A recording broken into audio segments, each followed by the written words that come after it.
5 colegios y liceos de Pirque retomaron las clases presenciales. Los recintos fueron los primeros en la región metropolitana tras casi 7 meses de confinamiento. Sin embargo, a las salas no llegaron más de 20 estudiantes en total. Desde el Colegio de Profesores calificaron este retorno como un papelón. Vamos a analizar la medida y si existen o no las condiciones para este retorno junto a Magdalena Vergara, directora ejecutiva de Acción Educar. Muchísimas gracias, Magdalena, por estar con nosotros y muy buen día. Muchas gracias, Carla, por la invitación. A ver, ahí decíamos cuál era la mirada ayer del presidente del Colegio de Profesores, que tildaba esto como un papelón. El ministro de Educación, por su parte, dijo que aunque hubiese un alumno que quisiera retornar a clases, el Mineduc tiene que hacerse cargo y los colegios también. ¿Cómo analizan ustedes el retorno, por lo menos en estos colegios de Pirque, el día de ayer? Mira, yo creo que ha sido lamentable la discusión que se ha ido generando en torno a esto. Y en ese sentido también la posición que ha tomado el Colegio de Profesores. Uno esperaría que ellos estuviesen al revés, en vez de buscar finalmente esta especie de fracaso y que hablar de que esto ha sido un papelón, esperar efectivamente, bueno, qué ha ocurrido acá para lograr efectivamente que las familias generen esa confianza y puedan ir mayor cantidad de estudiantes a la escuela. Ahora, a mí me parece, y en eso yo comparto con lo que dijo el ministro, que acá también se le tiene que dar la opción a los estudiantes que quieren ir, a las familias que quieren enviar a su hijo a poder hacerlo. Y en eso esa libertad tiene que estar y tiene que ser una decisión de la comunidad educativa, de ella una decisión que sea local. Y eso es muy importante también poder respetarlo.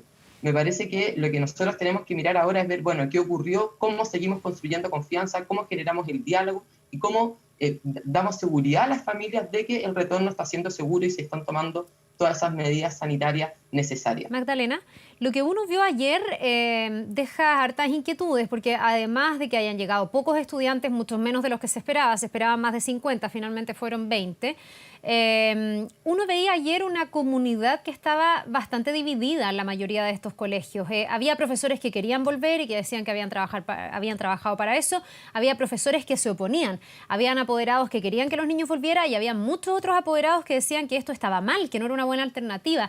¿Tú crees que se ha hecho un buen trabajo suficientemente coordinado con las comunidades? Porque creo que es una decisión tan relevante que si las familias no se sienten activamente participando, puede pasarlo ayer, porque al final no haya confianza para retornar.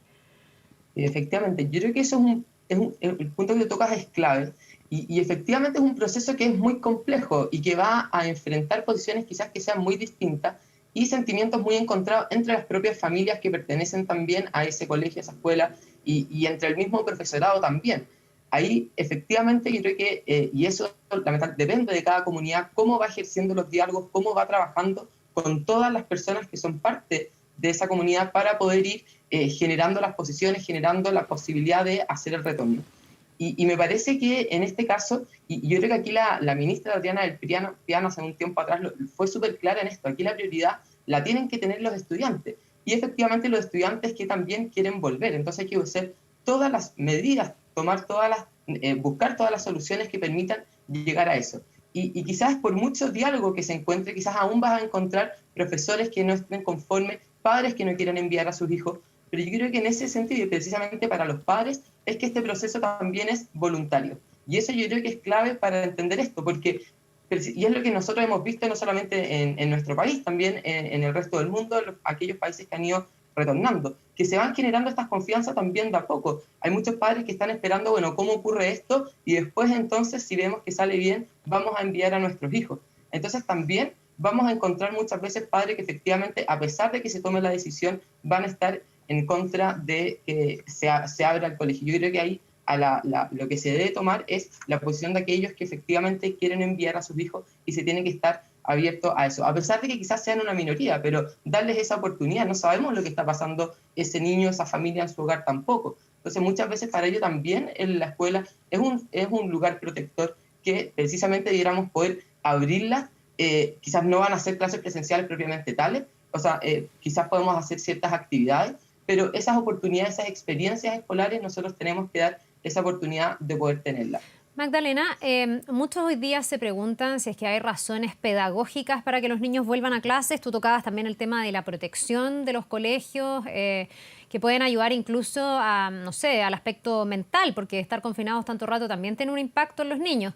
Pero lo que ha molestado, irritado, por ejemplo, al Colegio de Profesores es que ellos dicen que se está generando una mayor presión para que los niños vuelvan a clases por factores económicos, porque nuestra economía está tan afectada y nos estamos desconfinando para reactivarla, pero tenemos muchas familias, muchas mamás, muchos papás que no pueden trabajar porque tienen a los niños en casa.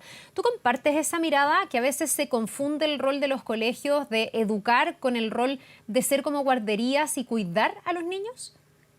Mira, yo creo que aquí, y es parte de la complejidad que tiene esto, y da las consecuencias en distintos ámbitos que tiene el cierre de las escuelas, me parece que uno debe tener una mirada bastante amplia y ponderar distintos factores. Y de hecho eso es lo que también los organismos internacionales han llamado a hacer a los distintos países a la hora de tomar esta decisión si de reabrir o no la escuela. El cierre de escuelas sí afecta a los niños en una manera importante, como tú decías, no solamente en el aspecto pedagógico, sino también en la parte de cómo desarrolla su identidad, incluso cómo se desarrolla socialmente. También afecta a las familias. Hoy día la encuesta Bicentenario que recientemente salió da cuenta que la presencia de los niños en el hogar ha aumentado el estrés dentro de las familias. Las mujeres también van teniendo una mayor sobrecarga respecto de las labores del hogar, el trabajo en las tareas escolares. Por supuesto, también hay una posibilidad de que mientras los niños estén en el hogar, los padres muchas veces no van a poder salir a trabajar, y todos esos factores tienen que ser ponderados también, porque eso también va generando ciertas consecuencias a nivel social y a nivel del futuro del niño. ¿Sí? El entorno en el cual está viviendo el niño, la posibilidad económica también que tiene el país, obviamente también va a afectar las posibilidades y el desarrollo de los distintos niños de nuestro país, y eso nosotros tenemos que tenerlo en cuenta. Entonces, esto no es solamente una decisión respecto del virus, sino tenemos que ponderar cada una de estas cosas que son también elementales. Ahora, Por supuesto, tengo la impresión, perdón Magdalena, que en general las familias ponderan todo esto, pero también vemos que ayer, de los 50 y tantos que iban a llegar, llegan solo 20, y de los miles que podrían volver a clase, eran pocos los que iban a volver, porque hay muchas familias que tienen mucho temor, y hay muchas familias que ven que a estas alturas del año, cuando ya se ha perdido tanto, cuando ya se ha hecho desde la casa, a lo mejor el volver a clases es más un riesgo que una oportunidad de educación, de desarrollo, de socialización. ¿Cómo miras tú esa ecuación, que es la más compleja? Porque yo creo que la desconfianza, el temor, el susto de los papás es súper justificado, sobre todo contemplando que no todos los colegios tienen la misma infraestructura ni la misma capacidad de poder tener buenos dispositivos de seguridad. sí, no, en eso comparto absolutamente. Yo creo que las familias en eso son, o sea, aquí lo que nosotros tenemos que tener es qué están viendo las familias. Ellas son las que nos importan hoy en día, y en ese sentido la decisión del retorno al colegio tiene que ponderar estos factores, pero finalmente es la familia la que va a decidir, obviamente, si es que envía o no a sus hijos.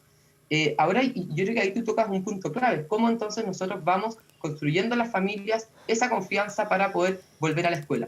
Pero hoy día también hay una realidad que también tenemos que estar mirando, y es cómo entonces para la familia, por ejemplo, el parque ha constituido un lugar más seguro, y vemos que niños, incluso en la primera infancia, están jugando en los parques. Muchas familias, las madres van o padres van a los malls, van a restaurantes, pero en cambio la escuela sigue siendo este lugar que pareciera ser lugar de contagio, por así decirlo. Ha tenido esta mirada quizás más negativa. Yo creo que en eso tenemos que ir buscando cómo nosotros, y te lo comentaba antes, vamos generando de nuevo un lugar seguro en el colegio, cómo vamos abriendo para que las familias puedan tener nuevas experiencias en ellos, que los niños puedan, en vez de ir al parque, por ejemplo, ir a jugar al colegio en el caso que tenga esa infraestructura, que pueda tener ciertas actividades adentro, dentro de salas de clase, obviamente guardando ciertos seguridad, o sea, no es cierto, sino todos los protocolos necesarios para evitar los contagios. Y en eso creo que sí ha faltado mucho trabajo. Yo creo que ahí ha faltado una colaboración y tener a la educación realmente como una prioridad como sociedad. La educación, finalmente, aquí hemos visto una batalla bastante solitaria por parte del ministerio, pero ha faltado, creo yo, una mirada de verdad de cómo sociedad entendemos que esto es lo más prioritario, y una mirada también quizás por parte del gobierno en su totalidad. ¿Cómo ponemos a la educación en el centro y efectivamente hacemos todas las medidas para que el colegio sea la prioridad que tienen hoy día todas las familias? Sí, ahora... Porque vemos muchas medidas de desconfinamiento, pero finalmente los colegios siguen quedando postergados. Entonces a mí me parece que eso es parte del problema que estamos viviendo hoy día, y parte de por qué las familias siguen reticentes también a esto, porque como tú decías, es cierto, si aquí son las familias las que tienen temor, y un temor que es muy legítimo si estamos viviendo una pandemia. Pero ahí yo también vuelvo a lo que te decía al principio. Aquí, lamentablemente, se ha dado una discusión bastante centralista, que no atiende a las diferencias de cómo el virus se ha ido desarrollando en todo el país. Entonces tenemos una serie de comunas que tienen 0 contagios y 0 contagios desde hace ya un mes y medio más, y a pesar de eso no nos atrevemos a decir, bueno, entonces realmente esas familias que puedan volver, no le estamos dando Magdalena, su apoyo. sí, pero ahí entiendo que está la posibilidad de que esos colegios le pidan una autorización al Mineduc y puedan empezar a operar. O sea, tengo la impresión de que no es que desde la política pública no se esté buscando que retornen a clases, es que como hoy día está la libertad o la iniciativa es resorte de los colegios, hay comunidades que, me imagino, han deliberado y no han querido pedir esa autorización o considerarán que todavía no están las condiciones, porque efectivamente, como tú dices, hay lugares sin contagios hace mucho rato. Bueno, Rapa Nui fue uno de los primeros lugares y ahí se solicitó, volvieron a clases, etcétera. Que los otros no lo hayan pedido, me imagino que es porque todavía no sienten que hay seguridad, ¿o no? Totalmente, no. Y por eso es una decisión que debe ser local, una decisión que debe ser de cada comunidad. Pero ahí también hay una presión importante también, y por eso digo que no estamos colaborando, no estamos trabajando de forma conjunta para que esto sí sea una prioridad, para generar esa conversación dentro de las comunidades. Te pongo dos ejemplos. Hoy día hay 2 proyectos de ley en el Congreso que están buscando impedir la apertura de los colegios durante el año 2020. Solo se podrá hacer a partir del año 2021. Eso, por supuesto, va generando ciertas tensiones, porque lo que están diciendo es que incluso qué va a ocurrir con Rapa Nui, por ejemplo, que ya abrió su sala y todos sabemos que las posibilidades sanitarias están dadas para que ellos puedan abrirla. Entonces, ¿qué va a ocurrir con ese colegio si sale una ley como esta que dice, bueno, ahora vas a tener que cerrar tu sala? Entonces, finalmente, eso es las contradicciones que yo creo que estamos viendo. Eso es, a mí lo que me falta es que no solamente sea una labor que está haciendo el ministerio como desde la política pública de dar esta posibilidad a los colegios de abrir, sino que también hay una preocupación por parte de los alcaldes, de los diputados en cada una de sus comunas, los senadores, de ir generando estos espacios de diálogo, ir viendo, bueno, qué es lo que está ocurriendo, cuáles son las necesidades, cuáles son las complejidades que está viviendo cada colegio en función de sus características que impiden, por ejemplo, esta apertura. Yo creo que ese es el diálogo que nos está faltando, eso es lo que va a ir construyendo también esa confianza en las familias, porque si tenemos el país dividido en el fondo entre aquellos que quieren regresar, aquellos que no, y hay una fuerte presión de esa manera, pero nuevamente bajo una discusión centralista, que es lo que ocurre en Santiago, por supuesto que va a haber una mayor percepción negativa. Y de nuevo, esto no quiere decir entonces presionemos a todo el mundo para que vuelva a las clases, sino vayamos generando estos diálogos, estas conversaciones que nos permitan ir identificando cuáles son los problemas, cuáles son los temores que tienen los padres efectivamente, y cómo podemos ir generando esa confianza, ir volviendo a abrir poco a poco los colegios, ir teniendo nuevas experiencias, que los estudiantes puedan reencontrarse.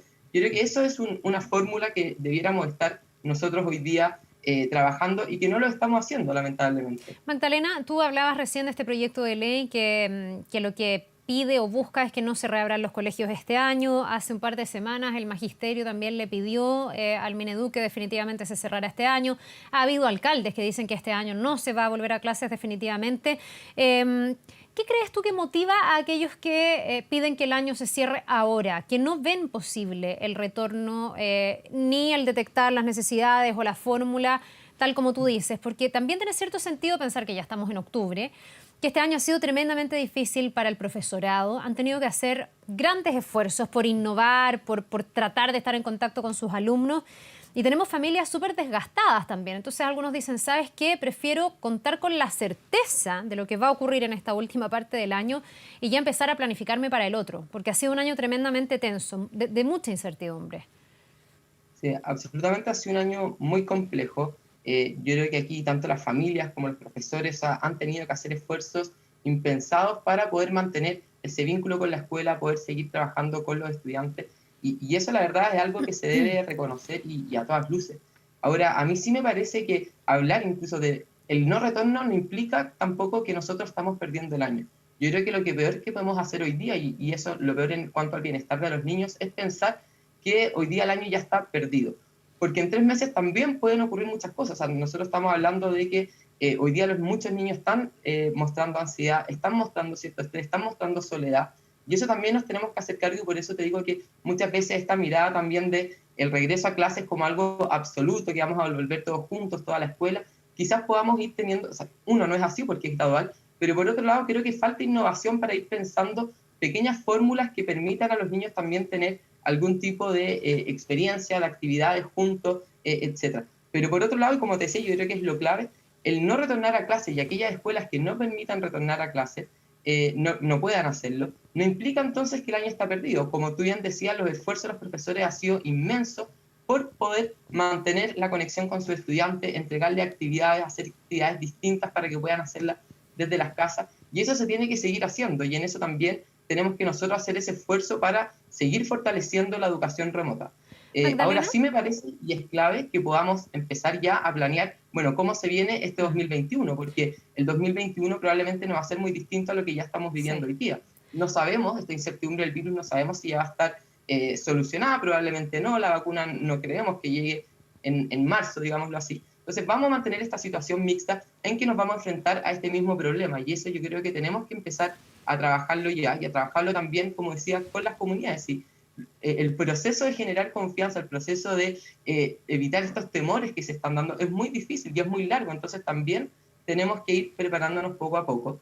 Y en eso es cómo aprovechamos este tiempo también para ir planificando este año 2021. Sí, para ir finalizando, ¿hasta cuándo vale la pena, por así decirlo, volver a clases presenciales? ¿Hasta cuándo tú crees que se debe hacer el intento?